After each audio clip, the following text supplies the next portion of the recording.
It begins in 1872 at the Knickerbocker Hotel in New York City. Led by Dr. Walter Fleming and actor William J. Florence, 13 master masons form a social club. For fun, they create a mysterious Near Eastern theme. It's called the Ancient Arabic Order Nobles of the Mystic Shrine, and the popularity soars. By 1880, there are 7,200 members and 48 temples. By 1900, there are 55,000 members and 82 temples.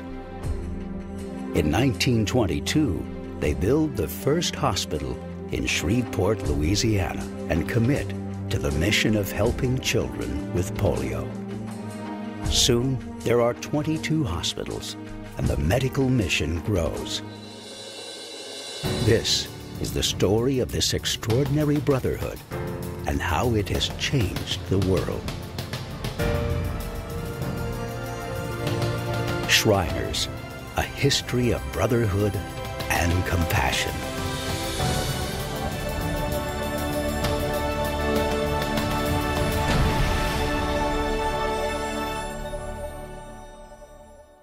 Well, as they say, in the beginning when the shrine was formed, go back into the 1870s when New York was quite a popular place for just about everything going on in the world at that time.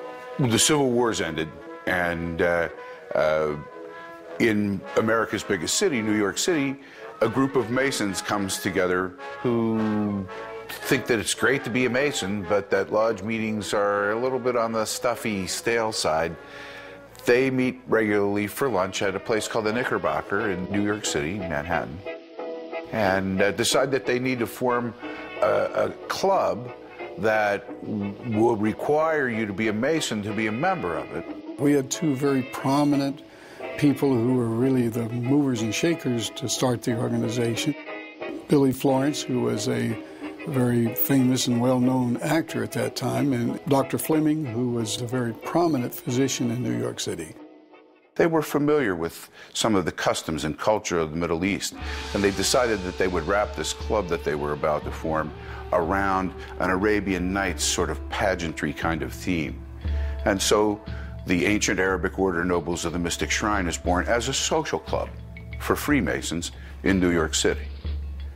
It grows from there. The Fez comes from Morocco. The name of the city is Fez, Morocco. The emblems, the scimitar, the crescent, and so on, is taken from basically the various parts of the Arabic nations.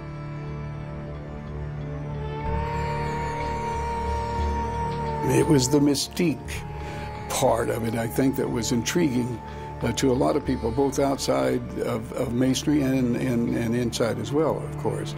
That was, I think, a great drawing card.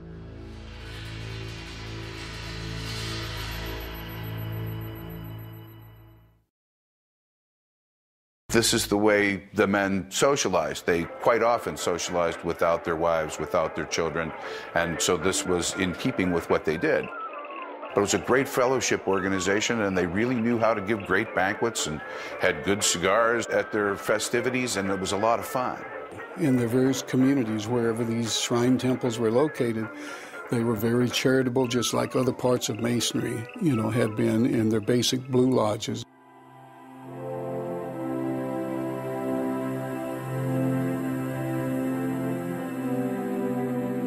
In those days, the charity really meant an awful lot to a lot of people because you didn't have the programs you have today in there to take care of people who were in dire need, health-wise or otherwise.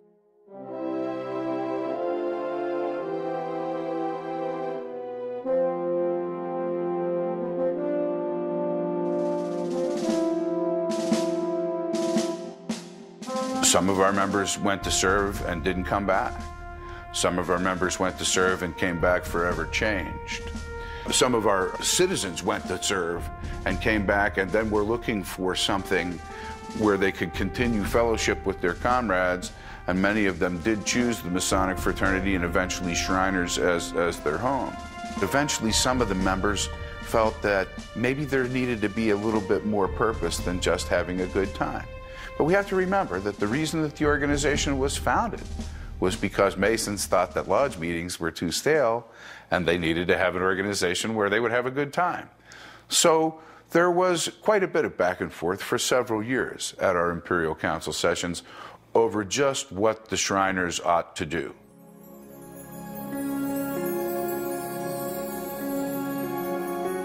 Freeling Kendrick was a great leader. He was a mover and a shaker. He was a very persuasive individual, and he really felt that this organization, Shriners, should have a one central charity that would benefit what was needed so badly in society at that time, and that was for treatment of children with polio. In that day, polio was the scourge of the nation. Many, many children were affected by polio and crippled for life. The Bubbles speech, that was a speech that was given at an Imperial Council session during a debate over whether a hospital should be founded by the Shriners and operated as a charitable institution. He sang a little bit of the song and quoted from it and challenged his fellow delegates to stop blowing bubbles and to finally do something about this. I was laying in bed yesterday morning about 4 o'clock. Some poor fellow who had strayed from the rest of the band stood down there under the window for 25 minutes playing I'm Forever Blowing Bubbles. I'm forever blowing bubbles. I thought of the wandering minstrel, and I wondered if there were not a deep significance in the tune that he was playing. While we've spent money for songs and spent money for bands, it's time for the Shrine to spend money for humanity. I want to see this thing started. Let's get rid of all the technical objections. And if there is a Shriner in North America who objects to having paid the $2 after he has seen the first crippled child helped, I will give him a check back myself. And indeed, they voted in 1920 to establish the first Shriners Hospital, and in 1922, the first hospital did open in Shreveport, Louisiana. So they were finished blowing bubbles, but they weren't finished having fun. But now it was fun with a purpose. And of course, after that hospital, then they kept building more and more and more all across North America at that time.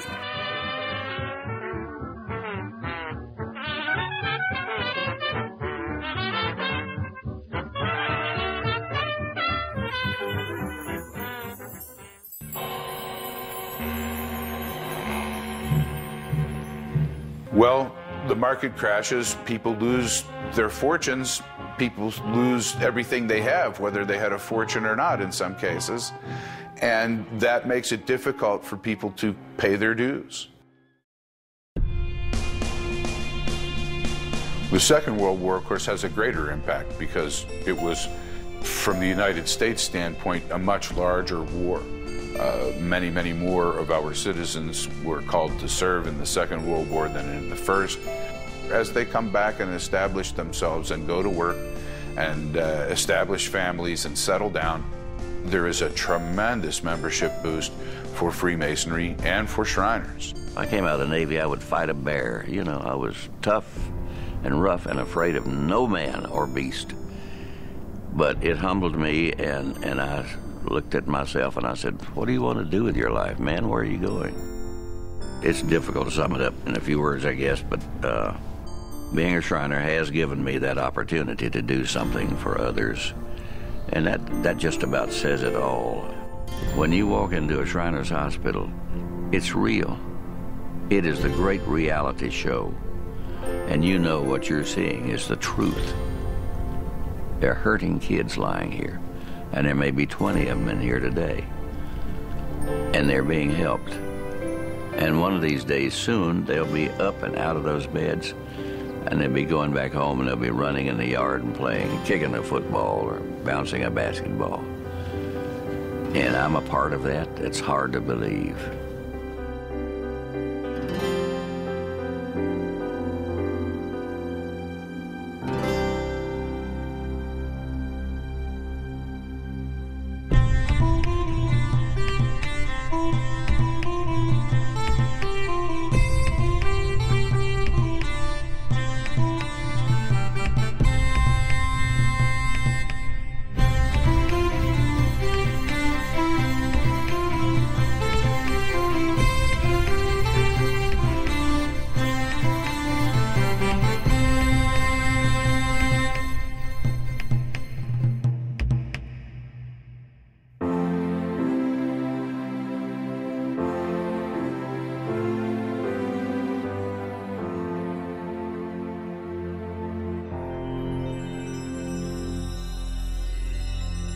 One child told me, we don't have the problem, you've got the problem. And you know, that stuck with me for a long time. They don't have problems because they know that they're okay. We, as Shriners, have made them feel they're okay. Now, the lump in the throat, the smile in the heart, the beam of the eyes. When they say that to you, how can you not be proud of this fraternity? How can you not be proud every time you put this on your head?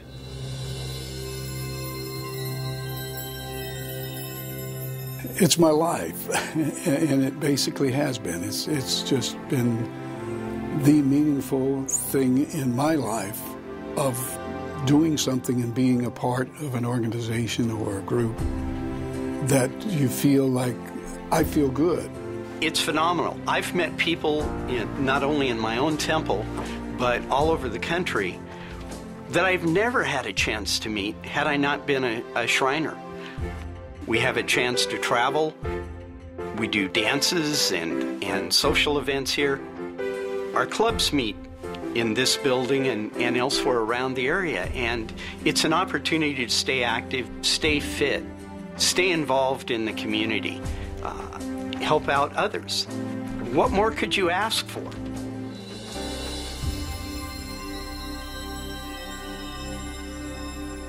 Well, my grandfather was, I believe, his first involvement was in Minneapolis, Zura Temple. He was potentate there in the 20s and then went on to be imperial potentate of the shrine in 37 and 38, I believe. He had 3 sons. My dad was the youngest of those. All became Shriners. We have a lot of camaraderie, a lot of fun. We have unique things we do together, like clown, ride horses, play music, and we have the bond of the basic Masonic brotherhood that makes it just natural to be at ease with each other and enjoy each other. It's truly amazing what we've been capable and able to do. As I tell many of the nobles that I have an opportunity to speak with, that child wants to come up and thank you. They see that fez on your head and their whole life lights up. When that positive approach comes to you and wants to thank you, give you that hug, you know, that's what it's all about.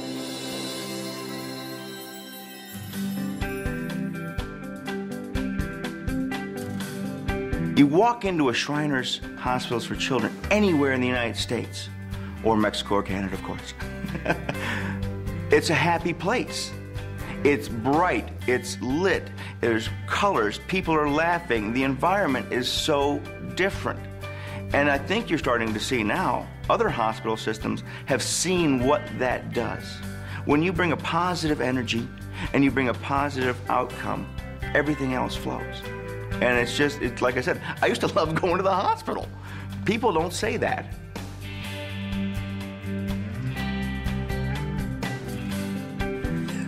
It's made me a better man. The Shrine is a real good organization. To my way of thinking, probably the tops.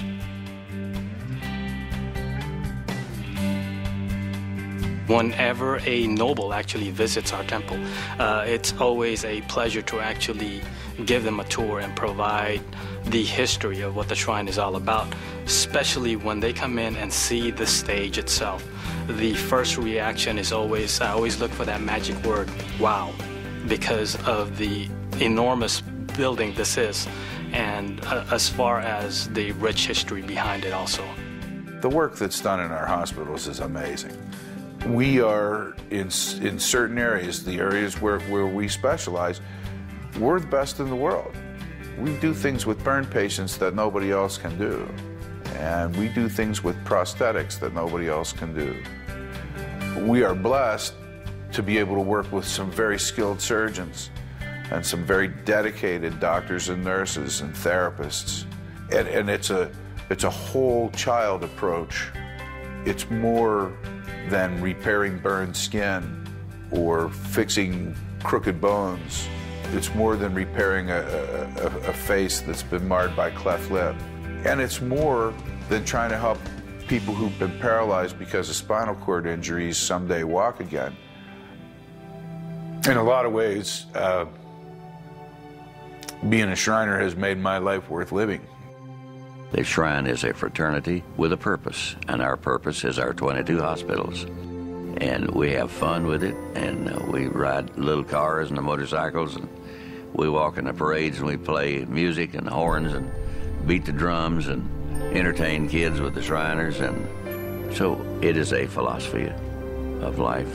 And I hope that it will be continued because it brought a lot of joy to me and a lot of pleasure and a great feeling of being able to do something for someone less fortunate.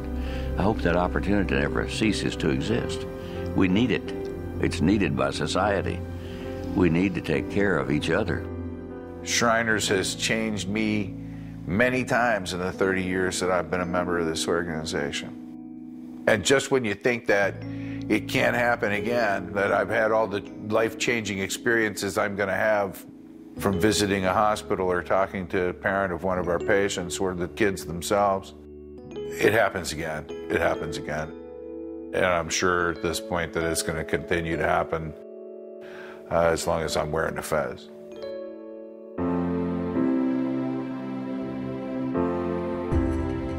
We are a fraternity, we are a brotherhood, and we depend on each other. We're just mostly a bunch of fun-loving, and some of us are a little elderly now.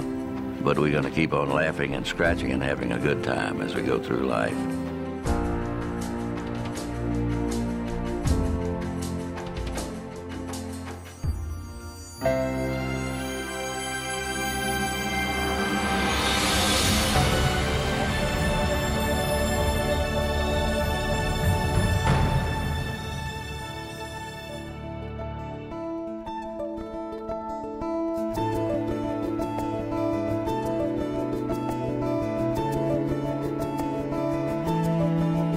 Shriners Hospital for Children provide the finest medical care in the world, regardless of race, creed, color, or the ability to pay for those services.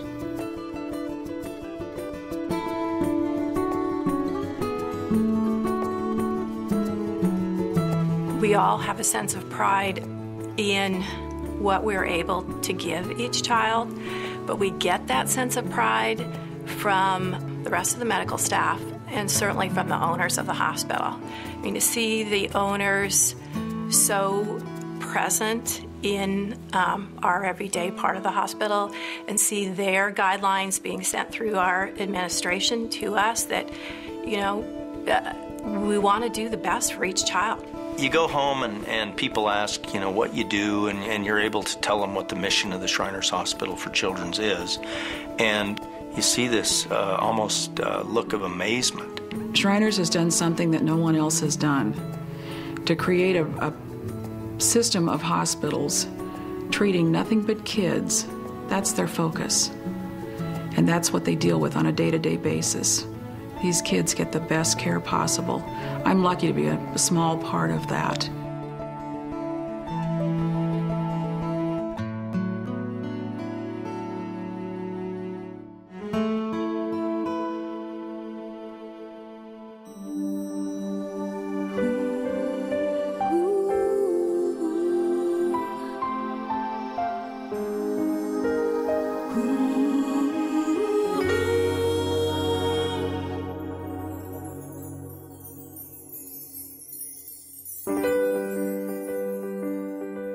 When I was born, I probably wasn't the cutest baby to see since I was born without legs, and the nurses and doctors all got together and thought it would be best if I was put away in an institution.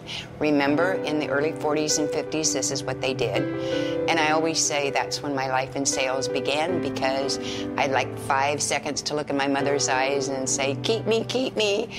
And she said, "No, I'm going to take the baby home." The wonderful doctor back then told my mother about Shriners Hospital for Crippled Children in Portland. And Mom thought, well, that would be great, but we're very poor farming family. And he said, makes no difference. regardless of race, creed, or color, the whole thing that goes with Shriners. And it was decided that they would drive me up to Shriners Hospital in Portland. I went there for the first 15 years of my life, on and off. I was 9 years old when I was fitted with my first artificial legs, and they were made out of wood, and they were very heavy. And the belt that went around your waist to keep them on was steel. First time I put them on, it was so exciting. Like I said, 9 years old, 4th grade, I got to pick a dress, a store-bought dress, not one that my mother made because I was too tiny. I got to pick real shoes that I picked out a month before so they could carve the wooden feet to fit the shoes.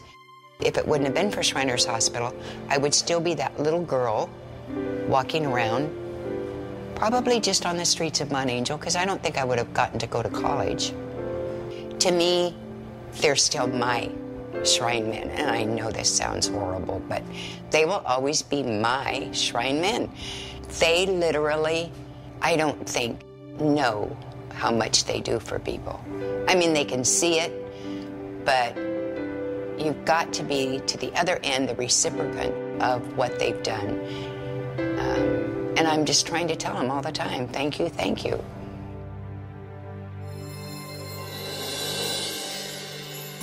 I don't think you can ever have a better place and environment than the Shriners Hospital for Children to really conduct the clinical research.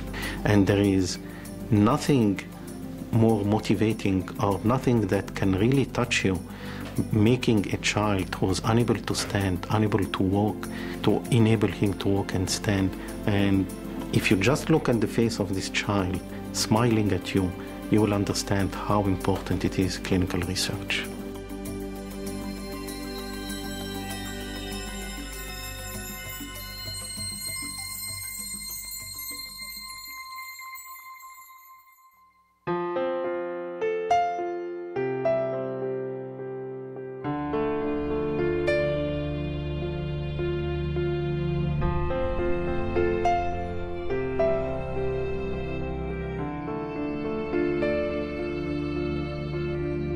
While I was living in Peru, I was playing out in the street with some friends, and I slipped in the street and I was hit by a bus. Actually, the bus ran over my legs. I was very small, and it led to open fractures of my femurs, both of them. My family found out about Shriners Hospital by consulting with a local orthopedic surgeon. After he made an evaluation, he thought that I needed some very high-level orthopedic care, and that it would best be done at a place like Shriners Hospital rather than a local children's hospital. I always tried to talk to the doctors. There was something, I found them interesting, and because of that I was able to then get to know them, and noting how they were so compassionate. They were very compassionate, warm-hearted people. So it was really the experiences were profound. I actually get emotional in a way because I know that they're part of an organization that had a huge impact on my life, on my family life, on my professional life, on my emotional life, and on how I am today with patients. I don't know if I'd be an orthopedic surgeon, actually, if I hadn't been exposed to Shriners. So when I see a Shriner, I take the time to shake their hand and thank them and tell them that I was a patient at Shriners Hospital in Los Angeles and that they had a huge impact on my life.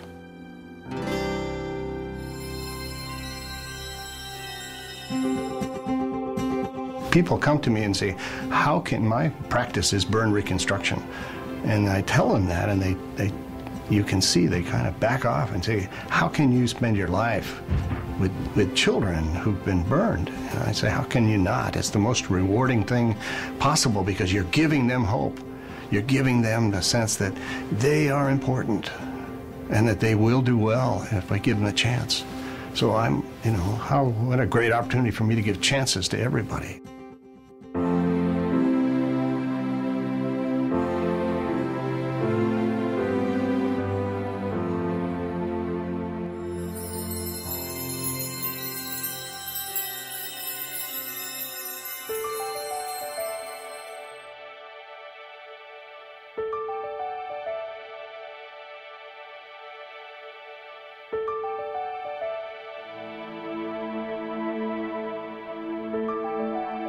I can't remember if I set the gas can down or if I was still holding it, but there was an explosion. It was just 1 minute I was here on this earth doing typical day-to-day things, and the next thing I knew, I was just surrounded by these flames. I stayed in the Charleston burn unit for 2 days, and they did not give my family any hope whatsoever that I would make it. The only thing they could say is, we're going to keep him comfortable, but we've never seen any burn this size that survived. But my mother got a phone call and said, Joe's only hope is the Shriners Hospital for Children. I never felt, once I got there, never felt like I was going to lose my life. The hope was restored with my mother and my father, and they said, we're going to help Joe, and they did. Couldn't ask for no better. Not only for him, but us. My husband and me, they just, went overboard helping us, trying to get us a place to stay and, helping take care of us. And they took as well care of us as they did of Joe. They didn't ask my family how much money they could pay the hospital.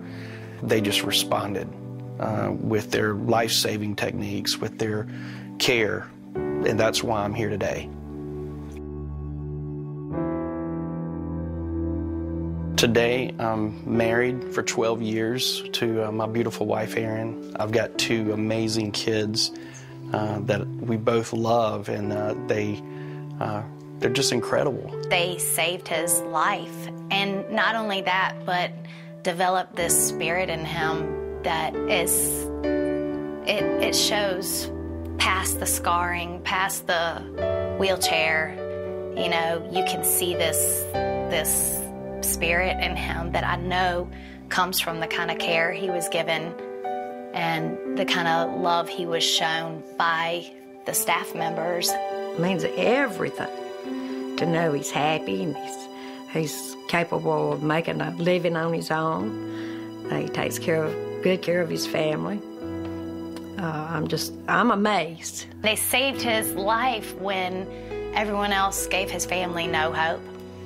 So I am passionate. I'm very passionate about raising funding and awareness for the Shriners Children's Hospital, and I'm just so grateful to them for saving his life and for helping him to become the man he is. The Shriners didn't give up on me, and because of that, I was able to go on and do some amazing things and have a productive life and have a great family. And I love life. It's and I owe it to the Shriners and the work that they do.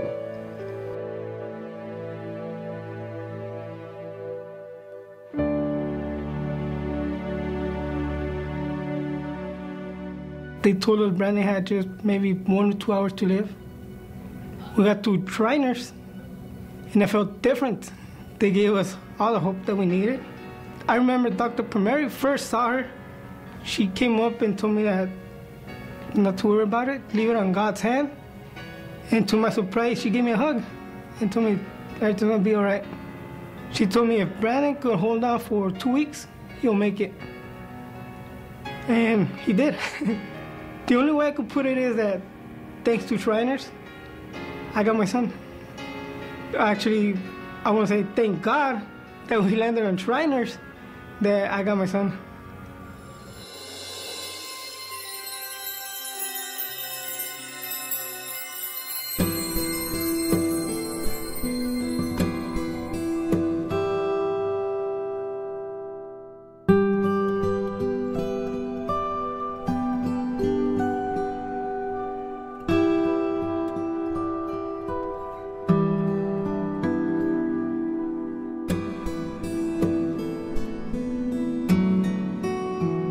It was in January in 1965, and I was standing in front of an open gas stove to heat the living room, and my nightgown caught on fire. We lived in a row house, and I ran up and down banging on everyone's door when one of my neighbors came out and rolled me in the snow to put the fire out, and was left with burns over 65% of my body. I went to a local hospital where connections were made for the Shriners Hospital in Cincinnati to come in on a private plane and take my burned body back to Cincinnati.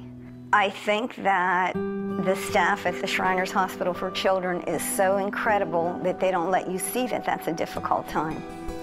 And they literally, I want to say, enforced an attitude that you're no different than anybody else and you can be just as happy as anyone else. So therefore I was. Meeting Colleen for the first time, you would think that she would have been totally devastated with what occurred in her life. She had such a positive attitude. It was, you know, it just filled the room, and I can only accredit, you know, the care that was given to her at the hospital and prepared her for what life, you know, was going to give to her. The life within her, you could just feel that presence. And while addressing our wedding invitations, I wrote a letter to the doctor who did my skin grafts and told him that I would be so honored if I could have my picture with him on my wedding day, especially because he made it all possible. Can I tell you, it was the first RSVP I got back. It was an absolutely awe-inspiring sight when we turned around after our vows, and the back of the church was filled with, at the time, the divan from Syria along with the chief surgeon from Cincinnati Hospital. It was just a sight to behold. As a young girl, my dream was to always be able to give back to all these smiling faces. And I didn't know how I was ever going to be able to do that. I have an opportunity to do things through the Daughters of the Now that, say, I couldn't do individually. That we sew for the hospitals, we do special crafts. My favorite project is tray favors, because I think that it's very, very exciting for a child to wake up from surgery and see this little cutesy clown on their tray that's filled with candy, and they have a treat as well as something nice to look at. So I absolutely love having that opportunity. I would like to say thank you very much for all you did for me, and that I love each and every one of you. And on behalf of all the children in the Shriners Hospital, I know I speak for them when I say they thank you from the bottom of their heart. You cannot even imagine what you do for these children.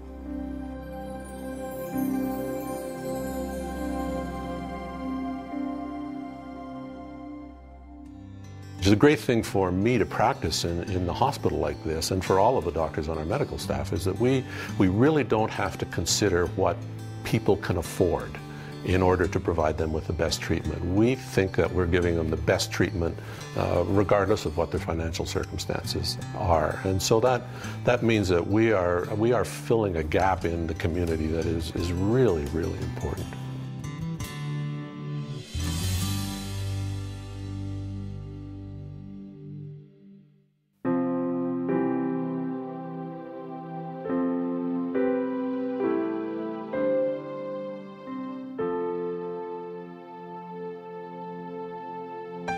I was born with the lower right portion of my right arm missing, and within 3 months I was admitted into the Shrine system and was fitted with my first prosthetic arm. And so then for the next 19 years I was part of the Shrine Hospital system. But that's really not the case, because it's my whole life. I'm always going to be a Shrine kid no matter how old I get, and I always consider myself part of the Shrine. And I always joke, I say, okay, how many people here like to go to the hospital? Raise your hand. And nobody raises their hand. And I say, well, you know what? I used to love to go to the hospital. When they found out I wanted to do sports, they would come up with very creative solutions for me to be able to do those sports. So it was never a limiting factor, like, well, you know, you really shouldn't do that, or, you know, that's really going to destroy the prosthetic. You got to be more careful. It's like, okay, how can we make this work? And what do we need to do to make this even better for you? Then in high school, I was really impressed with gymnasts. I thought that was an amazing sport, and it's something I wanted to do. Well, again, I went to Shriners Hospital for Children and said, all right, because I had a more cosmetic hand, kind of like I've got now, and I broke it off right here at the point, the junction point. And this thing was only like 6 months old. And the doctor looked at me and he goes, you keep breaking them, we'll keep replacing them. Don't stop what you're doing.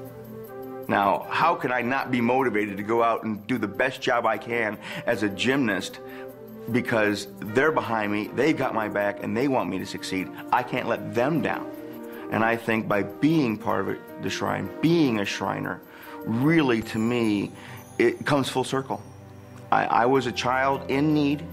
There was a man out there that said, I can help you, supported by a fabulous fraternity and Shriners Hospital for Children care system that made it happen. I wanted to be part of that. I wanted to give back the same way it was given to me. And so I did. We're making a difference in the world, one child at a time. And the Shrine and Shriners International and Shriners Hospitals for Children make that possible.